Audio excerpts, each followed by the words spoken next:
नमस्कार, मैं हूं सचिन चौहान। स्वागत है आपका हमारे खास कार्यक्रम जनता सरकार में, जिसमें हम बात करेंगे सत्ता के सिंहासन से लेकर जनता के सरोकार तक। साथ ही हम आपको बताएंगे प्रदेश सरकार की हर इस योजना के बारे में जिसका सीधा संबंध हरियाणा की जनता से है। जो योजनाएं प्रदेश के विकास को नई गति प्रदान करेंगी और हरियाणा की जनता का चहुमुखी विकास भी करेगी, ताकि प्रदेश की जनता तरक्की की राह पर आगे बढ़े और हरियाणा प्रदेश निरंतर उन्नति की नई ऊंचाइयों को छूता हुआ प्रगतिशील रहे। तो अगले 30 मिनट तक बने रहिए हमारे साथ और देखते रहिए जनता सरकार।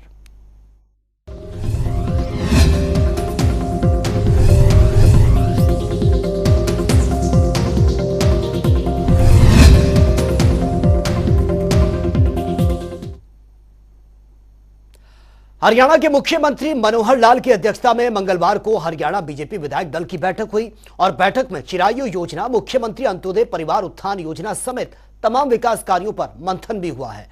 वहीं मुख्यमंत्री मनोहर लाल ने विधायकों से उनके क्षेत्र में चल रहे विकास कार्यों की जानकारी ली। आपको बता दें कि सीएम मनोहर लाल ने बैठक के बाद मीडिया से रूबरू हुए और कई अहम जानकारियां भी साझा की है।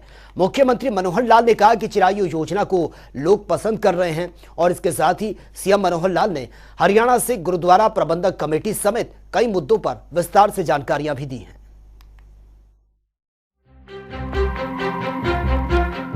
सूबे की मुखिया मनोहर लाल के नेतृत्व में प्रदेश नए कीर्तिमान स्थापित कर रहा है, जिससे प्रदेश का नाम देश के अग्रणी राज्यों में शुमार होता जा रहा है। मुख्यमंत्री मनोहर लाल का उद्देश्य है कि प्रदेश के हर एक गरीब जरूरतमंदों तक योजनाओं का लाभ मिल सके, ताकि गरीब जरूरतमंद भी विकास की राह पर आगे बढ़ सके। इसी कड़ी में मुख्यमंत्री मनोहर लाल ने मंगलवार को हरियाणा बीजेपी विधायक दल की बैठक की अध्यक्षता की। इस दौरान मुख्यमंत्री मनोहर लाल ने सभी विधायकों से उनके कार्य क्षेत्र में चल रहे विकास कार्यों की जानकारी ली। इसके साथ ही बैठक में चिरायु योजना, मुख्यमंत्री अंत्योदय परिवार उत्थान योजना समेत कई योजनाओं पर मंथन हुआ। देखिए, विधायकों की बैठक सामान्यतः महीने में एक बार तो जरूरी कर लेते हैं, कभी कभी से ज़्यादा भी होती है। तो अब जैसे स्वाभाविक है, सेशन शुरू हो रहा है, उस सेशन में कुछ विषय हमारी ओर से भी रखे जाएंगे, कुछ विषय विपक्ष की ओर से भी आएंगे। तो कितने दिन वो चलता है उसका तो बीएससी में फैसला हम करेंगे, लेकिन फिर भी अपने अपने क्षेत्र की सारी बातें वो रखेंगे। कुछ बजट को लेकर के भी हमारी चर्चा हुई है कि इस समय सभी विधायकों को आगामी बजट जो आएगा, बजट का सेशन आएगा, लेकिन अभी से अगर अपने विषय सामने रखेंगे तो उसका लाभ मिलेगा। अन्यथा बहुत बजट के समय जा करके एडजस्टमेंट होती नहीं है, पहले से बजट तैयार हो जाते हैं। बजट बनाने वाली टीम भी जो है लगभग 3 महीने पहले उस सारे काम को शुरू करती है, ताकि अपने अपने फील्ड की, अपने अपने क्षेत्र की बातें लोगों ने रखी है।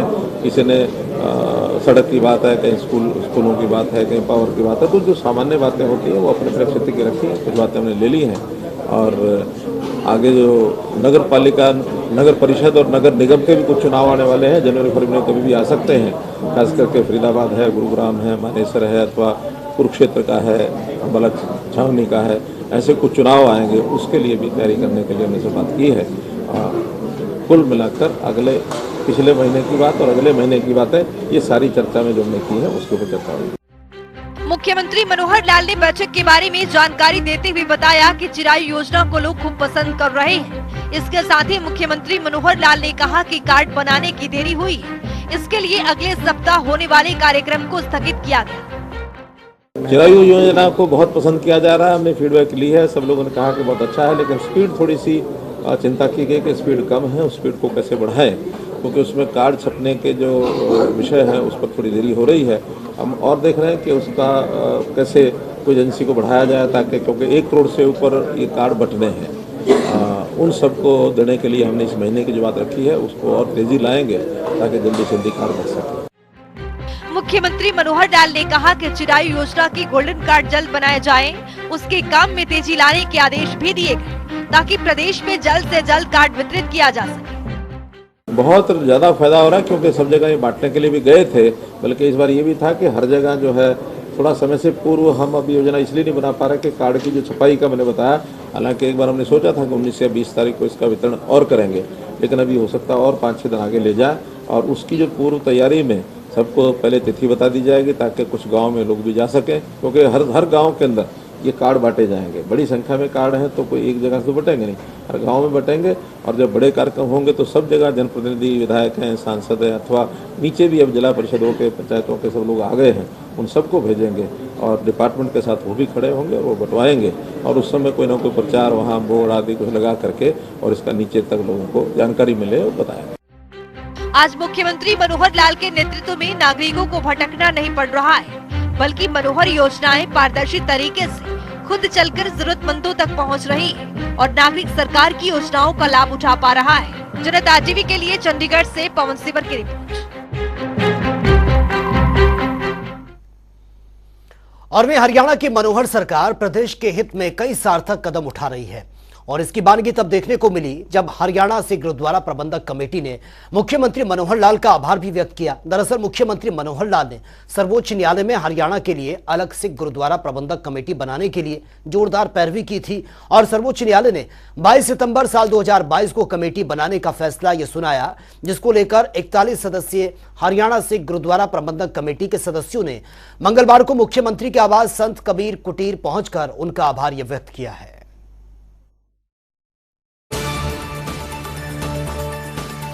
हरियाणा के मुख्यमंत्री मनोहर लाल के अथक प्रयासों की वजह से आज हरियाणा सिख गुरुद्वारा प्रबंधक कमेटी के सदस्यों के चेहरे पर खुशियां छाई है, क्योंकि मुख्यमंत्री मनोहर लाल पिछले कुछ समय से सर्वोच्च न्यायालय में ठोस पैरवी कर हरियाणा के लिए अलग सिख गुरुद्वारा प्रबंधक कमेटी बनवाने के लिए जोर दे रही थी।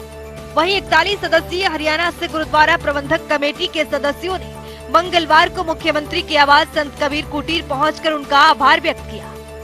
मुख्यमंत्री मनोहर लाल ने कहा कि वर्ष 2013 में हरियाणा सिख गुरुद्वारा प्रबंधक अधिनियम बना था, जिसके बाद में वर्ष 2014 में न्यायालय में चुनौती दी गई। हरियाणा के सिख समाज के लोगों की इच्छा थी कि हरियाणा के गुरुद्वारों का पैसा हरियाणा में ही खर्च हो और सिख गुरुद्वारा प्रबंधक कमेटी के अधीन न हो। इसीलिए सरकार ने भी अपना फर्ज निभाते हुए सर्वोच्च न्यायालय तक पैरवी की और सर्वोच्च न्यायालय ने वर्ष 22 सितंबर 2022 को फैसले दिया कि हरियाणा की अलग से सिख गुरुद्वारा प्रबंधक कमेटी बने और बाद में हरियाणा गृह विभाग ने 41 सदस्यीय तथार्थ कमेटी के गठन की अधिसूचना जारी की थी, जिसका कार्यकाल 18 महीने का था, वो भी पूरा हो गया है। अब हरियाणा गुरुद्वारा प्रबंधक कमेटी के लिए 11 सदस्यीय कार्यकारी कमेटी गठित की जाएगी, जिसमें 5 अधिकारी और 6 सदस्य होंगे। उन्होंने कहा कि कमेटी हरियाणा के सभी 52 ऐतिहासिक गुरुद्वारा साहिब गुरुद्वारा का प्रशासनिक प्रबंधन का कार्य देखेगी। उन्होंने कहा कि 41 सदस्यीय कमेटी अस्थायी है। जब तक हरियाणा गुरुद्वारा प्रबंधक कमेटी के चुनाव नहीं करवाए जाते हैं, चुनाव की जिम्मेवारी उपायुक्त कुरुक्षेत्र को दी गई है। सबसे पहले हरियाणा के सिखों की वोटर लिस्ट तैयार की जाएगी। इस प्रक्रिया में 6 महीने का समय लगने की उम्मीद है। हरियाणा गुरुद्वारा प्रबंधक कमेटी का मुख्यालय कुरुक्षेत्र में ही होगा। सीएम मनोहर लाल ने कहा कि पंचायती राज संस्थानों में अभी हाल ही में हुए चुनाव में 60% से अधिक पंच, सरपंच और ब्लॉक समिति के सदस्य सर्वसम्मति से चुने गए और सरकार ने 350 करोड़ रुपए की राशि विकास कार्यों के लिए इन पंचायतों को अतिरिक्त रूप से दी है। मुख्यमंत्री ने कहा कि वोटर लिस्ट बनने के बाद जब चुनाव होते हैं, तब हरियाणा गुरुद्वारा प्रबंधक कमेटी भी सर्वसम्मति से चुने जाने वाले सदस्यों को सरकार की तरफ से सम्मानित करेगी। उन्होंने कहा कि हरियाणा सरकार ने सिख गुरुओं को सदैव सम्मान दिया है। इसी कड़ी में गुरु नानक देव जी का 550वां सालाना, गुरु गोविंद सिंह जी का 450वां और गुरु तेग बहादुर जी का 400वां सालाना मनाया है। इसके अलावा बंदा सिंह बहादुर की याद में लोहगढ़, यमुनानगर में संग्रहालय और स्मारक बनाया जा रहा है। मुख्यमंत्री ने हरियाणा के सिख समुदाय से भी मिलजुल कर समाज सेवा करने की अपील की। वहीं जब सर्वोच्च न्यायालय ने 22 सितंबर को अलग से हरियाणा गुरुद्वारा प्रबंधक कमेटी के गठन को सही ठहराने का फैसला लिया था, तो उस समय मुख्यमंत्री मनोहर लाल ने यहाँ निकट पंचकुला के ऐतिहासिक नाडा साहिब गुरुद्वारे में शीश नवाकर गुरु साहिब का आशीर्वाद लिया था। जब मुख्यमंत्री ने अंग्रेजी वर्णमाला के अक्षर ए से आगे क्रम में जिलावार आए सदस्यों से एक-एक करके परिचय लिया, तो हर सदस्य अपने को गौरवान्वित महसूस कर रहे थे। नूह गुरुद्वारा से आए गुरु चरण सिंह मलिक के तो सब कायल हो गए, क्योंकि वे नूह में मात्र एक गुरुद्वारे के साथ साथ मंदिर कमेटी के भी प्रभारी हैं। मलिक अपने साथ नूह के पेड़े भी लाए, जिसका मुख्यमंत्री समेत सभी सदस्यों ने स्वाद चखा। बैठक में जब हरियाणा से गुरुद्वारा प्रबंधक कमेटी के संत बलजीत सिंह दादुवाल ने मुख्य सेवक के पद सेवा मुक्त करने की इच्छा जाहिर की, तो मुख्यमंत्री ने दरियादिल दिखाते हुए कमेटी के चुनाव होने तक कार्यकारी अध्यक्ष पद पर बने रहने की अपील की, तो उन्होंने स्वीकार भी कर लिया। देखिए, चूंकि वो टर्म अब नई शुरू होनी है, नया उनका चुनाव हो यानी आने वाला है, और जब नई कमेटी की घोषणा होती है तो सामान्यतः एक परंपरा रहती है कि पिछली जो कमेटी है वो रिजाइन करती है। उन्होंने औपचारिक रूप से आज रिजाइन की बात कही है, हालांकि हमारा होम डिपार्टमेंट इसको स्वीकार करेगा। फिर भी मैंने उनको कह दिया कि जब तक नई व्यवस्था नहीं होती है तब तक वो अपने इस दायित्व को संभाल कर रखें, और नया चुनाव कभी भी डीसी कुरुक्षेत्र ने वो करवाना है, और इस सप्ताह में कभी भी उसकी घोषणा करके वो चुनाव करवा देंगे। इस अवसर पर मुख्यमंत्री के विशेष कार्यकारी अधिकारी भूपेश्वर दया, राजनीतिक सचिव कृष्ण कुमार बेदी और भारत भूषण भारती, मीडिया कोऑर्डिनेटर रमणीक सिंह मान भी उपस्थित रहे। जनता टीवी के लिए चंडीगढ़ से पवन सिवर की रिपोर्ट। हरियाणा में मनोहर नीतियों की वजह से प्रदेश और प्रदेशवासियों का निरंतर विकास हो रहा है। प्रदेश को और बेहतर बनाने में मुख्यमंत्री मनोहर लाल कई अहम फैसले लेते रहते हैं ताकि प्रदेश में किसी भी वर्ग को परेशानी का सामना ना करना पड़े। वहीं हरियाणा सरकार भ्रष्टाचार के खिलाफ निरंतर सख्त कदम उठाती रही, जिससे भ्रष्टाचार पर लगाम लग सके। और इसी कड़ी में मुख्य सचिव संजीव कौशल ने मंगलवार को विभिन्न विभागों के प्रशासनिक सचिवों के साथ विजिलेंस विभाग द्वारा विभागों को प्रेषित मामलों पर एक्शन टेकन रिपोर्ट के संबंध में समीक्षा बैठक की है। और इस बैठक में मुख्य मनोहर नीतियों के अनुसार अधिकारियों को कई दिशा निर्देश भी दिए गए हैं। यह रिपोर्ट आप देखिए।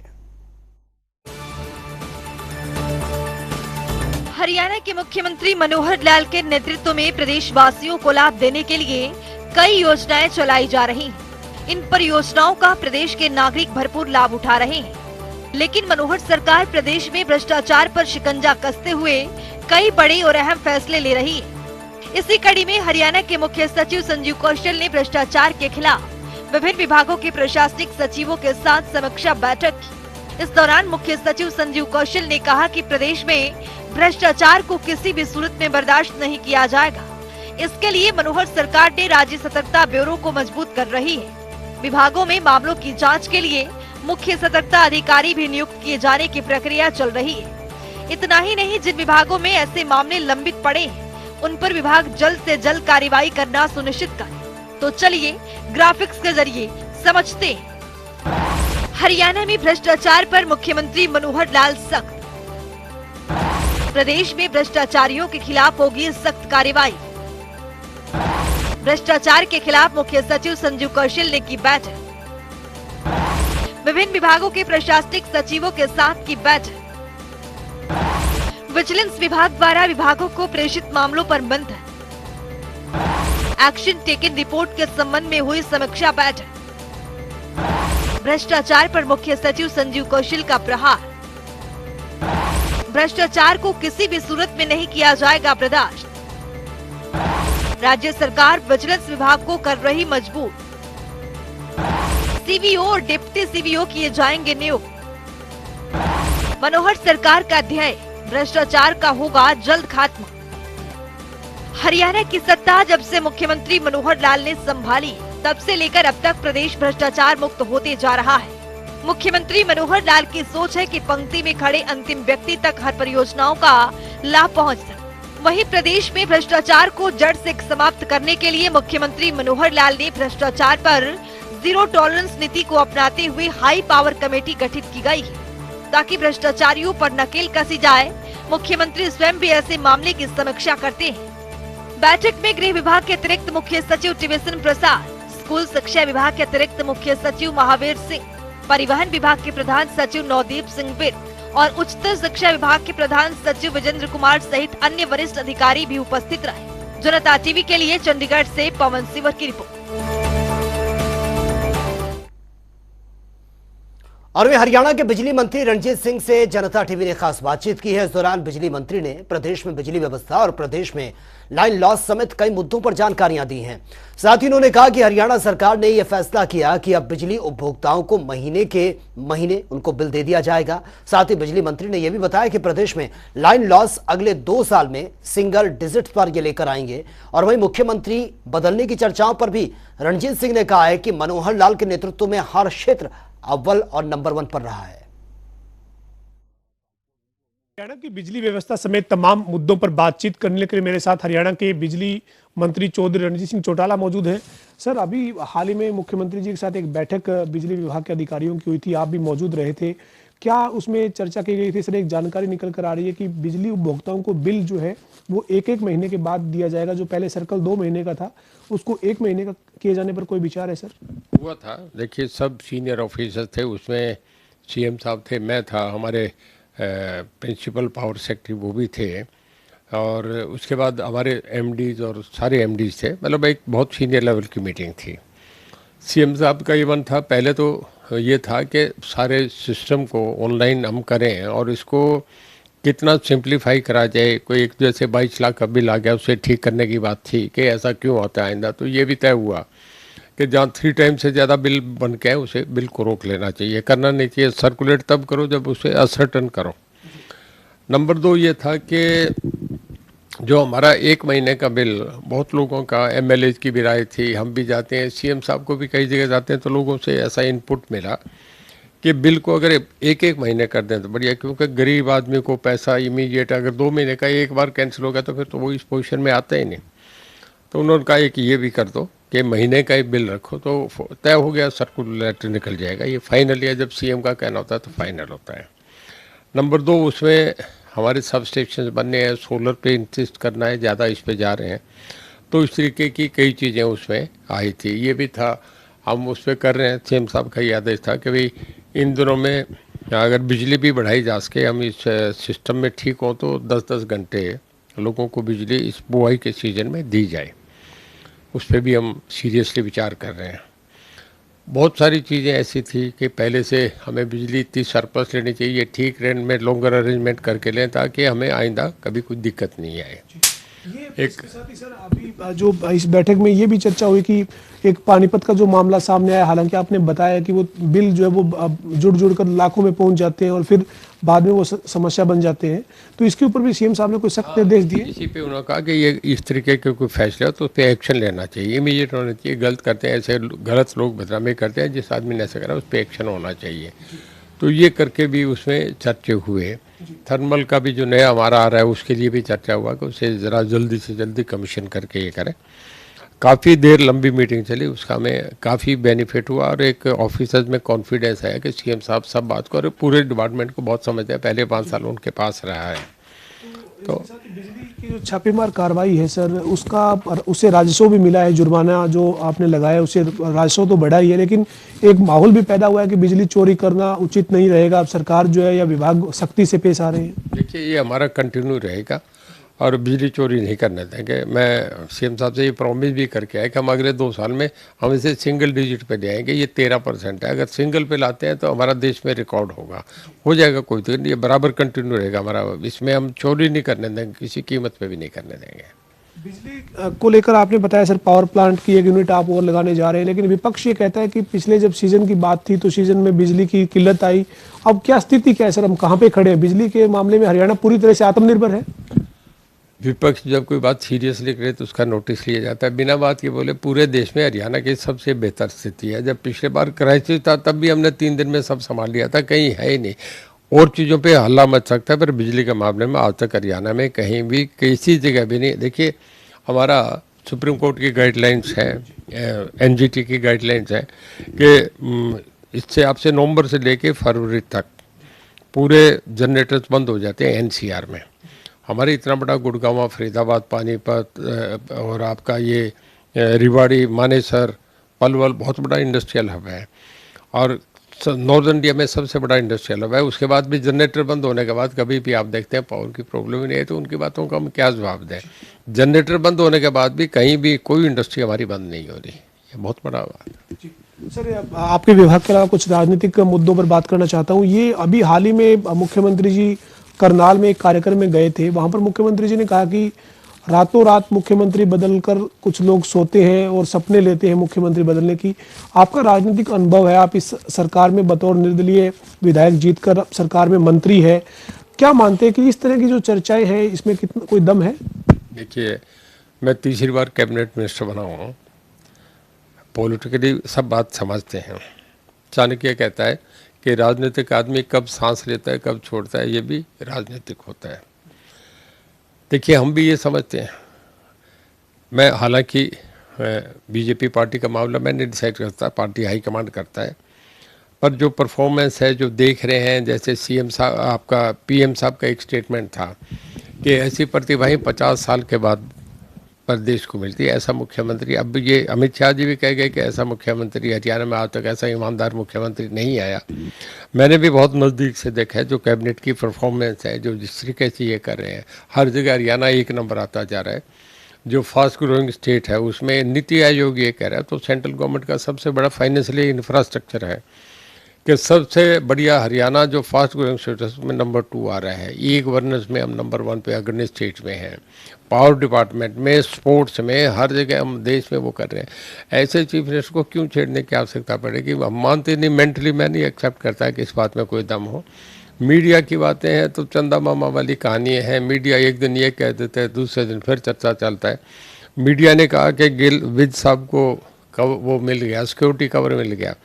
अब पता नहीं मीडिया कब बताएगा सिक्योरिटी कवर हट गया। इन बातों में कुछ नहीं है, चीफ मिनिस्टर यही रहेंगे। मेरा तो ये मानना है कि इसके जब तक अगला चुनाव 2024 तक ये मुख्यमंत्री, अगली विधानसभा बनेगी, कौन होगा नहीं होगा, ये हाईकमांड आगे की बातें हैं।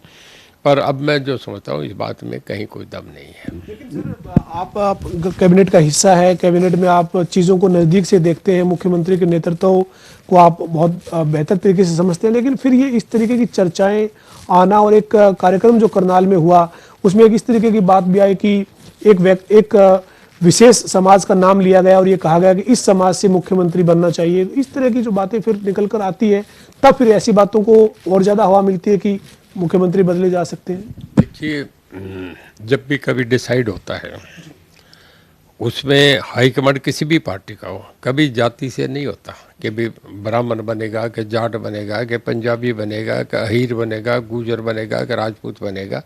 ये उन लोगों का आकलन है जो छोटी राजनीति करते हैं। जब लार्जर इंटरेस्ट में स्टेट में होते हैं, हाईकमांड ये देखता है कि कभी भी कि 8 साल की परफॉर्मेंस क्या है। हर तरीके से हरियाणा एक नंबर पे जा रहा है, तो ये जो कोई जातिवाद की बात कर रहा है उसके अपने इंटरेस्ट है। मैं अपनी कोई जाट की बात कह लूँ, कोई दूसरा अपनी वो कह ले, अपने लोगों को राजी करने के लिए बात कह दे।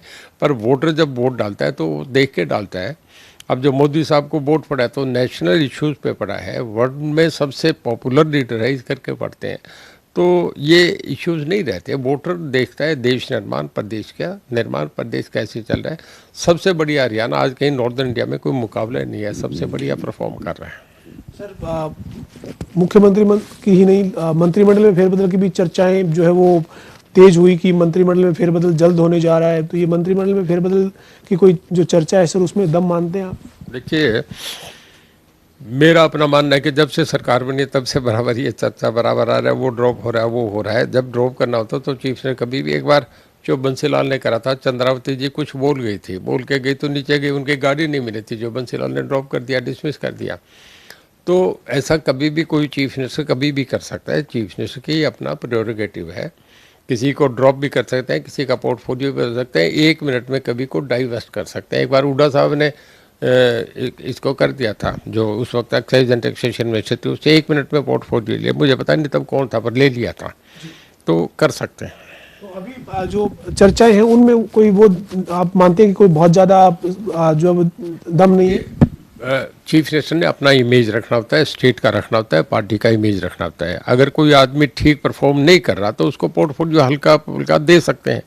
अगर एक आदमी पे ऐसा महकमा है वो उसे न चला सकने में देख लिया 1 बार 2 बार 3 बार, तो उसको दे के कोई दूसरा महकमा दे देते हैं। तो कभी भी पोर्टफोलियो चेंज हो सकता है, कोई विशेष बात नहीं है। बहुत शुक्रिया से बातचीत के लिए। बहुत धन्यवाद। हमारे साथ हरियाणा के बिजली मंत्री चौधरी रणजीत सिंह चौटाला थे, जो कह रहे हैं कि प्रदेश में बिजली व्यवस्था को लेकर सरकार ने, विभाग ने तमाम कदम उठाए हैं। प्रदेश में बिजली की कोई कमी नहीं है। बिजली के मामले में हरियाणा पूरी तरह से आत्मनिर्भर है। और इसके साथ ही जो राजनीतिक सवाल है इन दिनों जो प्रदेश की राजनीति में हलचल पैदा कर रहे हैं, मुख्यमंत्री को बदले जाने की चर्चा का जो सवाल है या फिर मंत्रिमंडल में फेरबदल की बात है, तमाम मुद्दों पर रणजीत सिंह चौटाला ने अपनी बात बेबाकी के साथ रखी है। वीडियो जर्नलिस्ट विजेंद्र सिंह के साथ पवन सिंह, जनता टीवी, चंडीगढ़। 13 दिसंबर के नाम ऐसी घटनाएं दर्ज हैं जिन्हें कभी भुलाया नहीं जा सकता।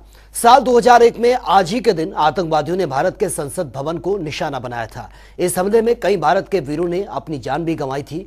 हरियाणा के मुख्यमंत्री मनोहर लाल ने ट्वीट कर इस हमले में शहीद हुए सभी वीरों को नमन किया है।